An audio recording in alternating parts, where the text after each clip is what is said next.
Assalamualaikum warahmatullahi wabarakatuh. Sahabat beriman, ada yang pernah bercita-cita punya sayap supaya bisa kemana-mana tanpa kena macet? Ternyata hal ini bukanlah sesuatu yang mustahil, karena ada loh sahabat Rasulullah Shallallahu Alaihi Wasallam yang dikaruniai sayap oleh Allah Subhanahu Wa Taala. Apa sebenarnya amalan yang pernah dilakukannya? Tonton video ini hingga akhir agar tidak sesat.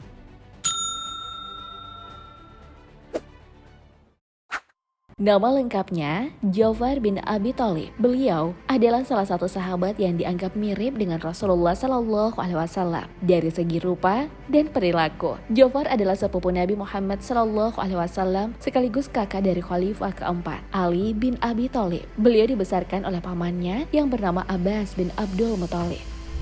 Ja'far dikenal sebagai sahabat yang sopan, lembut, penuh kasih sayang, dan pemurah. Selain itu, beliau juga dikenal sangat pemberani. Beliau termasuk ke dalam golongan orang-orang pertama yang masuk Islam. Ja'far memilih Islam karena ajakan Abu Bakar As-Siddiq. Tanpa pikir panjang, ia pun masuk Islam bersama istrinya, Asma bin Umayyah. Keislamannya ini yang membuat ia disiksa oleh kaum kafir Quraisy. Tapi ini tak membuat imannya goyah. Makanya, saat Rasulullah Shallallahu Alaihi Wasallam mengizinkan untuk hijrah ke Habasyah atau sekarang kita kenal dengan nama Ethiopia, Ja'far dan Asma pun ikut dalam kelompok hijrah tersebut, di mana mereka dikaruniai 3 anak bernama Muhammad, Abdullah, dan Auf.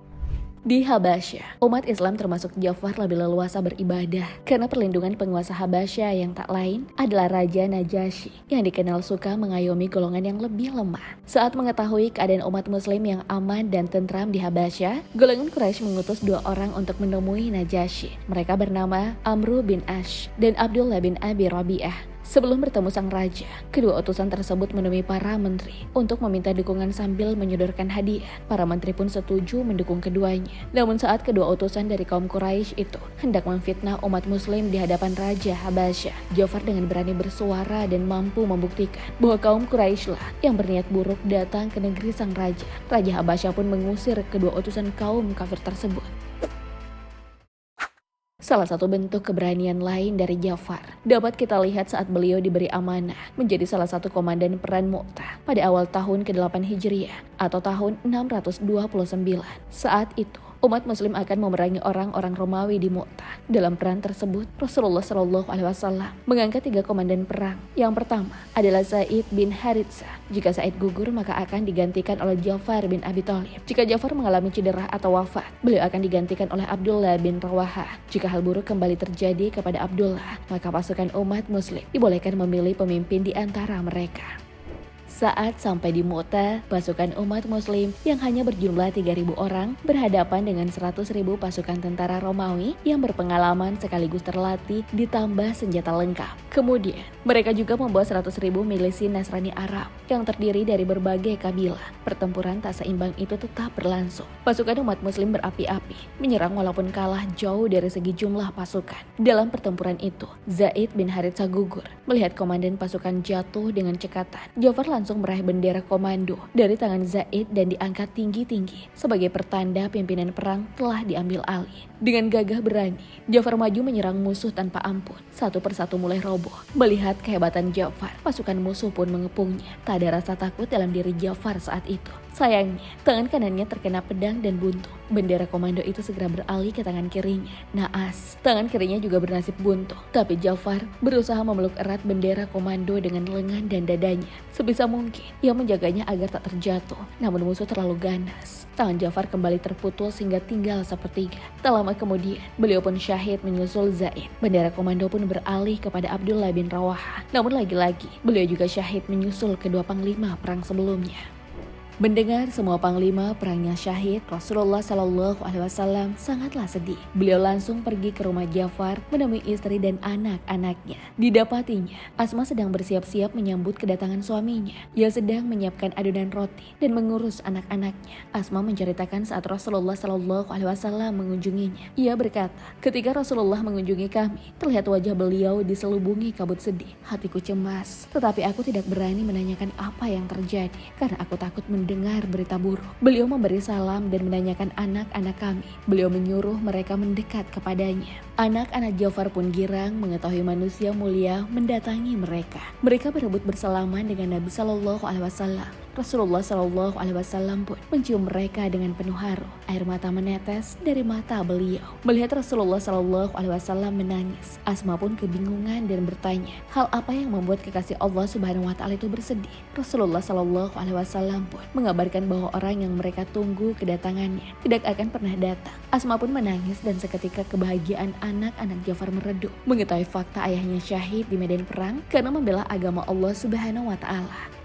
Sebagai hadiah dari aksi heroiknya menghadapi musuh di medan perang, Ja'far mendapat hadiah berupa kedua sayap dari Allah Subhanahu wa Ta'ala. Hal ini pernah disaksikan langsung oleh Rasulullah Shallallahu Alaihi Wasallam. Saat bersama para sahabat yang lain, Nabi Shallallahu Alaihi Wasallam ternyata pernah didatangi Ja'far dan bersabda, Ja'far bin Abi Thalib datang mengunjungiku bersama jutaan malaikat. Allah mengganti kedua tangannya dengan dua sayap. Ia dapat terbang kemanapun ia suka di syurga.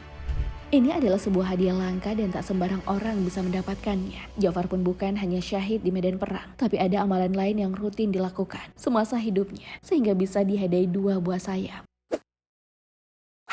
Dalam kitab Al-Mawaiz Al-Usfuriyah disebutkan bahwa Ja'far bin Abi Thalib selama hidup selalu berkata dan berbuat jujur. Rasulullah Shallallahu Alaihi Wasallam pernah menanyakan langsung kepada Ja'far. Beliau bersabda, "Hai Ja'far, hai anak Abu Thalib, dengan amalan apa kamu bisa mencapai tingkatan kemuliaan ini?" Ja'far kemudian menjawab, "Aku tidak berbohong, tidak berzina, juga tidak pernah mabuk pada masa kekufuran dan keislaman." Ternyata Ja'far punya alasan mengapa tidak mau melakukan 3 macam maksiat tersebut. Pertama, beliau menganggap bahwa orang yang berbohong akan merugikan dirinya sendiri. Saat ia ketahuan berbohong, maka ia sendiri yang akan malu. Yang kedua, Ja'far menghindari zina karena ia berpikir saat seorang berzina dengan istri, putri ataupun saudarinya, ia akan sangat marah dan tidak akan memaafkan orang tersebut. Makanya, ia sama sekali tidak mau menyentuh zina. Terakhir, beliau menghindari mabuk-mabukan karena saat seseorang mabuk, ia menjadi kehilangan kesadarannya dan bukan tidak mungkin hal buruk terjadi. Sama seperti yang sering kita lihat di masa sekarang. Saat orang mabuk, ia bisa saja berzina, bahkan ada yang sampai membunuh. Makanya, Ja'far sangat menghindarinya. Alasan-alasan itu kemudian dibenarkan oleh malaikat Jibril. Sayap yang didapatkan Ja'far pun membuat dia dijuluki Ja'far At-Tayyar atau Ja'far sang burung terbang. Selain itu, Ja'far juga dapat julukan sebagai Abul Masakin atau bapak orang miskin karena kepeduliannya kepada orang-orang miskin. Abu Hurairah menyebutkan kalau salah satu orang yang paling peduli dan pasang badan untuk membantu orang miskin adalah Ja'far. Saking pedulinya, saat Ja'far menemukan seorang miskin yang kelaparan, dia akan langsung pulang ke rumah, mengambil makanan, dan berakhir dia yang harus menahan lapar. Sifat yang dimiliki Ja'far inilah yang membuat Rasulullah Shallallahu Alaihi Wasallam sangat menyayanginya. Pernah Ja'far datang menemui ke Madinah dan bertemu Rasulullah Shallallahu Alaihi Wasallam yang baru pulang dari peperangan Khaybar. Rasulullah Shallallahu Alaihi Wasallam kemudian bersabda, "Aku tidak tahu dengan yang mana aku lebih bergembira, penaklukan Khaybar atau kedatangan Ja'far." Sahabat beriman, semoga kisah Ja'far bin Abi Thalib ini menjadi inspirasi bagi kita umat muslim untuk selalu berpegang teguh terhadap Islam dan terus melakukan perbuatan-perbuatan baik yang berdampak baik bagi banyak orang. Allahu a'lam bishawab. Wassalamualaikum warahmatullahi wabarakatuh.